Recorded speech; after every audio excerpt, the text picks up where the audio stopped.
The plane tickets are $1,950 per person, my mother said, her voice light as if she were discussing a lunch salad, without a hint of sarcasm, without the slightest sign she realized she had just dropped a boulder into a pond already stretched tight like a drumhead. I sat there, still holding a glass of water I hadn't drunk, and listened as my sister let out a giggle like Mom had just told a charming little joke. No one looked at me, but everyone knew exactly who that sentence was for. Welcome to Family Ashes, where family secrets are no longer hidden, where kinship sometimes feels like a one-sided contract, signed in trust and paid for with a bank account. If one day you realize you are not a daughter, not a sister, not even family, but just a walking wallet, an emotional credit card, would you keep paying to stay, or would you walk away and watch it all collapse the way it was meant to? Leave a comment if you've ever been called selfish just because you dared to say no once. Because sometimes, saying no isn't selfish. It's the first time you choose to live for yourself. I'm 33 years old, living in Dallas, working in marketing for an organic food company. It sounds gentle, but that job used to be my whole world, a world I clung to so I could believe I still had worth, that I was still moving forward even when everything in my family seemed to be moving backward. I used to believe that if I worked hard enough, if I thought about others enough, then they would see. They would realize. They would love me not because I paid, but because I was a daughter, a sister, a part of this family. I spent 2 years saving up for a trip to Italy. Not the Instagram kind. No flowing dresses in front of cathedrals. I just wanted us to sit down together at a small restaurant in Rome, to get lost together in Venice, to laugh at nothing on a local train. I thought it could be a new beginning. A chance to mend something that had been cracked for a long time, but no one dared to name. That evening, we met at a fancy Italian restaurant downtown. Mom picked the place, not for the food, but because it had white tablecloths, imported olive oil, and a menu hard enough to pronounce to make people feel important. I made the reservation, paid in advance, like always. No one asked, and no one thanked me. I guess they thought it was just expected. I arrived on time, wearing a simple blouse, light makeup. Not to impress. Just because I still held out hope, faint as it was, that tonight would be different. That this would be a real family dinner. Mom sat across from me, my sister beside her, my dad looking at his phone, and my brother nodding like we were co-workers who just ran into each other in a lobby. When the main course arrived, truffle mushroom pasta I had chosen because I remembered Mom once said she liked the smell, she set down her fork, looked directly at my sister, and said, not loudly, but clearly, Italy is for those who truly contribute. No one responded. No one looked at me. But I knew. I knew instantly. They had decided to go without me. And no one felt the need to hide it anymore. I got home when the streetlights outside my balcony had already turned that tired yellow hue. The apartment was as quiet as always, no voices, no TV, no one waiting for me. I dropped my bag on the chair, took off my coat, sank to the floor and stared at the small rug in front of me, the one I bought during a discount sale, only because Mom said it looked cleaner than bare wood. At the time, I thought she was right. Now, I wasn't so sure. I stood up, washed my face with cold water, and opened my laptop. Without hesitation, I pulled up the flight confirmation email and went through every single platform I had used to plan the Italy trip, the trip I'd been dreaming about for 2 years, saving every penny from end-of-year bonuses, from extra freelance contracts, from skipping little things I wanted just to save it for family. I canceled every plane ticket, every hotel night, every tour reservation I had spent weeks researching, comparing prices, reading reviews, making detailed notes. I thought I would cry. But I didn't. I just felt hollow. Each click felt like erasing an old dream, not painful, just quiet. I knew I'd lose money, and yes, over $6,000 vanished as if it had never existed. But it was the cheapest price I had ever paid to get back the part of me I had given away. Once everything had disappeared from the screen, I moved on to the part that was less dramatic, but more essential, changing passwords. The booking apps, the shared itinerary email account, the financial tracking apps, my mom, dad, and both siblings all used to have access. One by one, I deleted every linked device, every shared permission. Each familiar name appeared, then vanished. And with every click of remove access, I felt a little lighter. Not light as in carefree, but the exhausted kind of lightness, like someone who finally gets to drop a heavy backpack after a long, uphill journey. I finished everything around 3 a.m. I wasn't sleepy. I wasn't hungry. I wasn't even relieved. Just quiet inside. As if my brain needed to reboot its entire system after a short but total shutdown. I went into my room and lay down without turning off the light. At 5:17, my phone buzzed. A text. My brother. Just one line, can't check in. Call the airline. No greeting. No question. Not even a single sis. I read it, then flipped the phone over and set it on the table. Not because I was angry, but because I was too used to being seen as tech support, as a 24/7 help desk, as the one who always handles logistics but never gets to sit down and eat the actual meal. 3 hours later, the call came. My dad. I answered. Partly out of curiosity. Mostly because I was too tired to avoid it. He didn't greet me. Didn't ask anything. He just threw the words into my ear, clipped and cold, with a strange flatness that made them feel even sharper, out of the apartment in a week. I didn't say anything. Neither did he. The dial tone that followed sounded more like a heart monitor than a call ending. The apartment I was living in belonged to them, that was true. But I wasn't living there for free. I paid rent. $1,000 a month, on time, every time. Below market rate, sure. But in exchange for that family discount came an unspoken list of rules I had to follow: no turning on the AC without permission. No having friends over in the evening. No changing the curtains without checking with mom. Once I replaced the dining table because the old one was rotting, and my dad told me I was acting ungrateful. That apartment, though it had their name on the deed, was where I lived, and yet not once did it feel like home. Now, they were taking away the only thing that had kept me tethered, shelter. And strangely, I didn't feel like I was being kicked out. I felt released. I started packing the next morning. Didn't wait for the weekend. Didn't wait for another call. I got up at 6, no alarm, no coffee. Just stood in the kitchen and looked around, at the apartment I had always told myself was temporary, even though I'd been there over 2 years, living like a quiet tenant in someone else's house. I opened my closet. There were clothes I hadn't worn in ages but still kept, just because once mom said, "That looks good on your figure." I folded each item, slowly and deliberately, like I was preparing to leave a memory I didn't want to bring with me, but didn't want to leave in disarray either. By noon, I dragged 3 suitcases out from under the bed. They were still dusty, I'd never had a real reason to use them. I was always waiting for the perfect vacation, waiting for work to settle down, waiting for family approval. And in the end, they were the reason I'd never gone anywhere. When I folded the cream-colored dress, the one I planned to wear in Florence if the weather was cool, I felt like I was folding a promise only I still remembered. I don't know how everything went so smoothly after that. That same afternoon, I saw a listing in a housing group, a small, furnished apartment in the Bishop Arts District, available immediately. The owner was an engineer who had just accepted a job in Vancouver. I messaged him. He called me for a video tour within 10 minutes. 3 hours later, I had Venmo'd the deposit. No one asked who my parents were. No one asked for income verification. No one cared if I intended to stay long-term. I had lived 33 years as someone who always had to explain. To my job. To my family. Even to myself.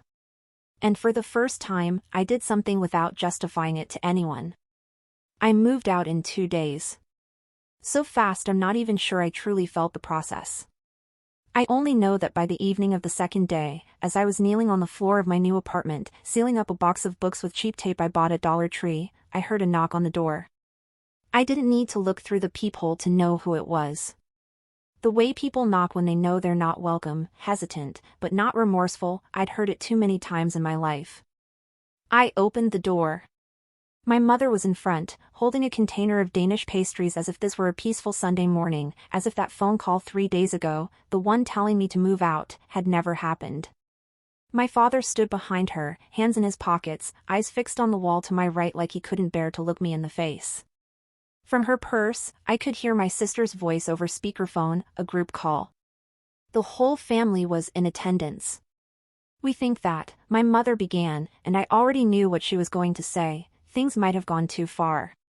My father jumped in, his voice low and lecturing, "You're clearly going through an emotional phase. But if you can calm down, we're willing to forgive and move past this." Forgive. They came to bestow forgiveness on me, the only one who hadn't done anything wrong besides refusing to be used again. I didn't interrupt. I didn't shut the door. I sat down on the floor, leaned my back against the wall, and looked at them, one by one. They took seats on the chairs across from me. No one said anything else. So I started talking. I told them about the times I stepped in to cover my dad's loan when insurance wouldn't pay enough. About the vacation I canceled because Mom cried and said, "The whole family can't be happy if you're not there." About the months I secretly wired money to my sister so she wouldn't get kicked out of the apartment she called her first step toward independence. About the birthdays I missed, the plans I scrapped, the pieces of myself I erased just to keep the family stable, or at least keep them from tearing each other apart. "You don't get to call that drama," I said. Because if that was a show, I was the director, the actor, and the only audience who stayed until the end. They looked at me, my mom clutching the pastry box so tightly it was warping, my dad shifting his eyes around the room, my sister silent on the other end of the line. "You're rewriting the past," my mom whispered. "You're burning bridges," my dad added. "No," I replied, "I'm just choosing not to walk across the rotting bridge you kept forcing me onto." I stood up, picked up the last box near the door. They didn't stop me. I didn't need to push them out. I didn't eat the Danish. Didn't keep the plastic container. I didn't slam the door. I just closed it. Gently. And on the other side was a kind of silence that, for the first time, didn't make me feel alone, it made me feel free. A week after I moved out, I started to believe that maybe they finally got it. No apology emails. No cryptic Facebook posts hinting at which child had failed them. No relatives calling to check in. The silence was so complete, I started to doubt it. Like a room where the fan, the fridge, and the dripping tap have all stopped, and you're not sure if you should feel relieved or unnerved. I used that time to sort out my new life. Bought a small bookshelf from a flea market. Sanded and painted a second-hand pine dining table. Every day I tried to live just a little differently than the day before.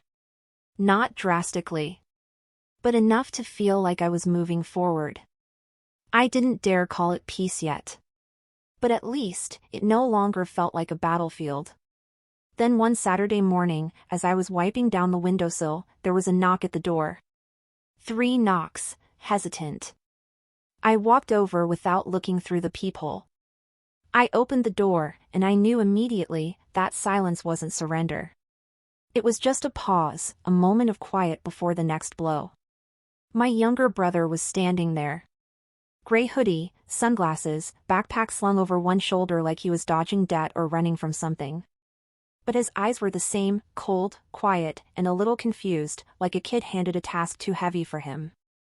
"Can we talk for a minute?" he asked, not waiting for an answer before stepping inside.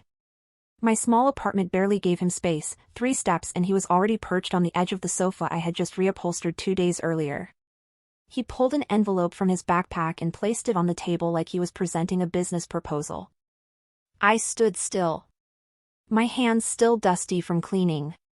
He opened the envelope and pulled out a stack of neatly printed, carefully stapled documents. "This is the proposal," he said. "A $10,000 loan. Low interest.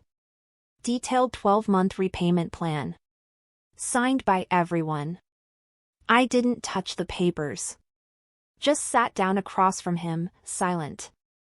Holding a glass of water I had poured that morning. He began to speak. Slowly at first, then quicker. About how our parents were 2 months behind on the mortgage. About the credit card that had just been frozen for missed payments. About mom getting her hours cut at work, about our sister being under internal investigation for a company card issue. He didn't go into detail, and I didn't ask. I listened. Each word landed in my ears without weight, like rewatching an old play you used to cry through, but this time, you're just observing tired actors on stage, realizing you're no longer in the audience. Then he said, "We're not here to beg. This is a loan. There's a contract. A timeline. A commitment. We're doing it right this time." I nodded. Like I was evaluating an investment proposal. I looked at my brother, the same person who once fell asleep in my car after a college party, who once asked me to cover his final tuition bill because he forgot the deadline. I used to think if I helped him enough, he would grow up. But he didn't. He only learned how to sound like an adult. The core hadn't changed. I set the glass down on the table, looked him in the eye. No anger. No pity. Just one word, no. He froze. A few seconds passed like even he couldn't believe what he just heard. "What did you say?" "No. I'm not helping anymore." His face shifted. Like I had just ruined a script he'd been carefully told to deliver. "If you don't help, things are going to get really bad," he said. His voice tightened, just enough pressure to stir guilt, to activate that old reflex of responsibility. I leaned back in my chair, still holding his gaze, still using that steady voice. Things already got bad. They got bad the moment I became a wallet instead of a sister. He didn't reply. Just gathered the stack of papers, slipped them back into the envelope, and put it in his backpack. I stood up, walked over, and opened the door. No goodbye. No hug. Just a stretch of space between two people who once called each other family. He walked past me without looking back. I closed the door. Slowly. Gently. Not out of politeness, but because I no longer felt the need to do anything quickly. I had spent my whole life rushing for others. Now, I wanted everything to slow down, just enough for me to feel it, that finally, I was sitting in the right place, inside the boundary I had drawn for myself. I didn't realize the storm was coming until it was already right at my door, not with thunder or wind, but in waves of notifications lighting up my phone screen. "Aunt Carla has sent you a message. Aunt Myra just commented on a post. You have 5 missed calls from an unknown number." I was holding a cup of freshly brewed coffee, still hot. I had just sat down at my desk when the phone started vibrating like crazy. At first, I thought it was a system glitch. But then the messages started appearing, short, loaded, and heavy as stone. "Your mom is heartbroken. How could you do this to the woman who raised you? Come on, she's still your mother. No one deserves to be treated like this, Rachel." I had no idea what was going on. I opened Facebook, even though I barely use it anymore, and there it was. My mother's post. A gray background with white text, no names tagged, but there was no need. Some people are only children when they're still useful. But God sees everything. I read that line over and over. Then I scrolled down to the comments. Familiar faces, distant relatives, old friends, even people who once hugged me at Grandma's funeral, now sending hearts and sympathy to my mother. I know how it feels to be abandoned. Kids these days only think about themselves. Praying for strength for you, sis. So sad. Maybe one day she'll realize her mistake. Each comment felt like a blade sliding into a different part of me. No one asked what had happened. No one messaged me to hear the other side. They just chose to believe the first voice, the one who spoke up first, and that, like always, was my mother. I didn't cry. I didn't get angry. I just felt like I was standing in a crowded room where everyone was pointing, staring, whispering, but no one was offering me a mic. It felt like a family courtroom where I was tried in absentia. I didn't post anything. Didn't write a status. I just called Uncle Jeff. He was the only person in the family who ever looked at me like a human being, not a function. The one who quietly stood in the back at my graduation when my parents claimed traffic. The one who texted, "Are you okay?" instead of, "When will you send the rent this month?" When he picked up, I didn't have to explain much. I just said, "Everyone's getting it wrong." And then I told him. Everything, the Italy trip, the loan request, the threats, even the near identity theft. I didn't try to justify anything. I just laid out the truth, like someone rearranging a table that had been badly set. Uncle Jeff was silent for a long time. I thought he might be deciding who to believe. But then he exhaled, very softly. "Jesus. And your mom told us you were unstable." That afternoon, he posted something. No tags. No shade. No venom. But clear enough that no one could misread it. It's heartbreaking to see people twist the truth just to stay in the victim role. I'm proud of my niece for setting boundaries. Not everyone can do that. I wish more of us had the courage to do it sooner. That post spread through the family group like a match tossed into damp straw. Some of the comments on my mom's post started disappearing. A few people messaged me privately, apologized, said they had no idea, said they too had been the one who got blamed in this family. A cousin I barely talked to messaged, "Thank you for speaking up. I'm living in the exact pattern you just got out of." I didn't reply to all of them. I didn't need anyone to defend me. I just needed a space where my voice existed. And for the first time in my life, I felt heard, not because I screamed, but because I'd been quiet long enough. My mom's post vanished 2 days later.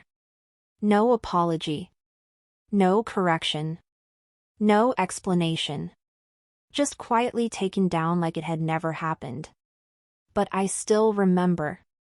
Not out of bitterness. Just so I don't forget, some wars don't start with explosions. They begin with a status update. And if you don't tell your story yourself, someone else will tell it for you, in a way where you won't even recognize yourself anymore. About 3 weeks after my mother's post disappeared from Facebook, when the messages from relatives began to slow and my inbox was no longer a dumping ground for unsolicited advice, I started to believe that maybe things were actually settling down. Not forgiveness, not for them, not for me, but a quiet ceasefire. The kind no one announces, but everyone understands, enough. I lived like someone who'd just survived a flood. Still mopping up, still gathering broken pieces, but at least the ground was dry. I started working again. Sent off drafts to clients, took on a few small gigs. In the evenings, I read books, or played wordless music, or just sat and watched Olive, the cat I adopted after moving out, pacing around like she was inspecting whether I was doing okay. Then one Wednesday afternoon, while I was boiling water for tea, I got an email from the credit monitoring service. I assumed it was a routine alert. It wasn't. Subject, urgent, fraud alert, suspicious payday loan application. I opened the email. A payday loan application for $3,500 had just been submitted under my name, with my social security number, my birth date, and the address, my old address. The apartment I used to rent from my parents. I didn't panic. I didn't drop the kettle. I just stood still. Like my body needed a few seconds to ask, am I dreaming? Then I logged into the system, downloaded a copy of the loan application. And everything matched. Every detail. Not a single number off. Not a letter out of place. It couldn't be a stranger. Not a hacker. No one outside my family had access to that information, unless they had once sat across from me at the dinner table, once held my insurance card to fill out medical forms, once said, "Let me hold on to this, just to be safe." I didn't shake. But I felt cold. The kind of cold that rises from the inside out, like someone had poured a bucket of ice water over my memories. I sat down in the chair, didn't turn on the light, let the gray dusk fill the room. Olive jumped into my lap. I didn't pet her. I just let her sit there, the only warm, living thing left that still believed I was someone worth loving. I remembered the last time my mother held my hand, I was 19, in the hospital after a car accident. She gripped my hand, not to ask if I was in pain, but to ask whether the insurance had been updated. I remembered my father once saying, "Family is the only place that will never abandon you." I used to believe that. I believed it so hard I abandoned myself to keep holding on to them. Now they hadn't abandoned me. They had tried to steal me, in the literal sense. I didn't call my mom to ask why. I didn't text my sister to ask, "Was it you?" I didn't send an email with the subject line, "We need to talk." Because I knew, if someone is willing to use your identity to file a payday loan application, any conversation you try to have will only scratch the surface. The cracks run deeper than language. I froze all my credit. Filed fraud reports with the 3 major credit bureaus. Added alerts to my record, so if anyone attempted to access my credit again, I'd be notified immediately. I changed all my passwords. Reset my security questions. I even deleted old documents from cloud storage, not because I was scared, but because I was too tired to keep anything they might have once touched. I didn't make a scene. Didn't post about it. Didn't confront anyone. I didn't need to know who did it. I just needed to know, if someone is cruel enough to do it, they're shameless enough not to regret it. I reboiled the now cold kettle. Took a sip of tea. The slight bitterness on my tongue made everything clearer. I was no longer one of them. I was a target. A name that could be turned into fast cash if someone needed a loan. A living memory, valuable only when exploited. And in that moment, I felt completely free. Not free in a poetic sense. But a cold, stinging kind of freedom, the kind you feel when you know, for sure, there's no one behind you anymore. But at least, you know you'll never have to look back again. A month went by. No messages. No phone calls. No sign that anyone in the family was still looking for me. My inbox was no longer flooded with alerts from banking apps, no requests to borrow money, no emails just to probe whether I had cooled off yet. No one knocked on my door. No one asked where I was, what I was doing, or how I was living. At first, I didn't know what to do with the silence. It didn't feel like peace. It felt like standing in a room where the ceiling had just collapsed. You'd survived, but dust still floated in the air, and you didn't know whether to keep walking or just sit down, breathe, and wait for everything to settle. I started living hour by hour. No more long-term plans. No more call home, keep in touch, show some gratitude. In the mornings, I made coffee. Opened the window. Olive, the cat I brought home from the shelter, would jump onto the sill and stretch out in the sun like she was the true owner of the apartment. Sometimes I sat next to her for hours, saying nothing, just breathing in sync. She didn't need anything from me except food, clean water, and my presence. She didn't need me to sacrifice. Didn't need me to play the role of the ideal daughter. She just needed me to be me. And that was enough. I worked freelance. Not much money, but enough to get by. I started saving, not for anyone else, not in case the family needs it, not to cover some medical emergency for a relative I only heard about through a forwarded appointment email. I saved for me. For the dreams I once shelved because others called them frivolous. I bought a proper kettle, a pale blue bed sheet set, and a small desk lamp with warm yellow light, because I wanted to, not because someone said, "You should get this." No one asked anymore why my lights were still on at 2 a.m. No one scolded me for eating dinner late or baking bread at midnight. I could write until dawn, play classical music or EDM or total silence, and no one commented on my schedule or told me I should live more healthily. I could leave dishes in the sink until morning. Eat cookies instead of dinner. Step out of the house without informing anyone. And no one used that against me to claim I was inconsiderate. I bought a small dining table on Marketplace. The seller was an elderly woman from the outskirts of Fort Worth, widowed 6 months ago, trying to downsize. I rented a truck and picked it up myself. On the drive home, I thought, this is the first time I've picked out a piece of furniture not because Mom would like it or my sister and I could share it, but simply because I liked it. I assembled the table myself. Not smoothly. Not quickly. Every screw was slightly off. Some I had to undo and redo 3 times. At one point I nearly lost it over a wobbly leg that refused to tighten, no matter how hard I tried. But in the end, the table stood. No wobble. No collapse. And in that moment, as I sat and looked at it, I realized, so did I.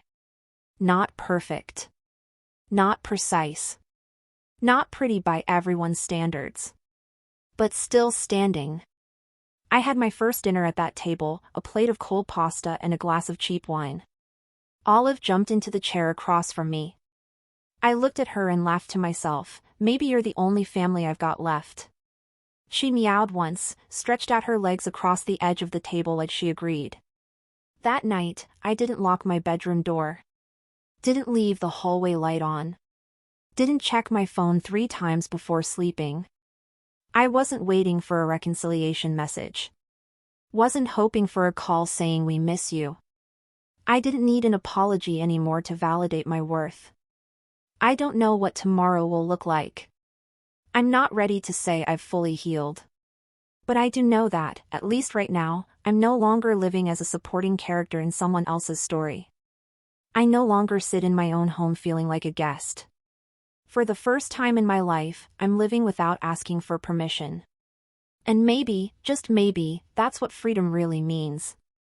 I used to think freedom would arrive with cheers, on a sunny day, with doors flinging open like in the movies. But it didn't. Freedom came quietly. Like an empty space where no one asks you anymore, when will you pay, when are you coming back, why are you like this? Freedom came when I realized, no one was grabbing my shoulders anymore, not to hug, but to steer me in the direction they preferred.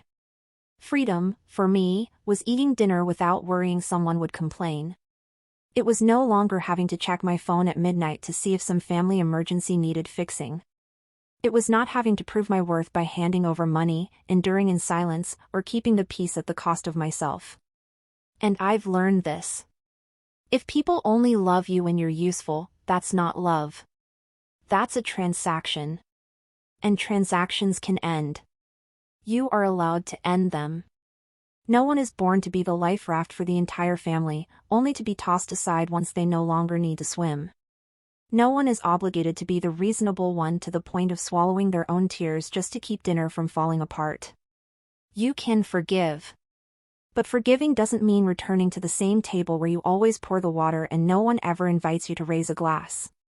And what about you? Was there a moment when you realized, if I stay, I will disappear from my own life? Have you ever stayed silent so long that you forgot what your real voice sounds like? Have you ever felt scared, not because your family turned away, but because for the first time, you did? If so, say something. Say it in one line. Say it with I get it. Or even just a period. Because maybe, the story you've never told is the key someone else has been waiting for.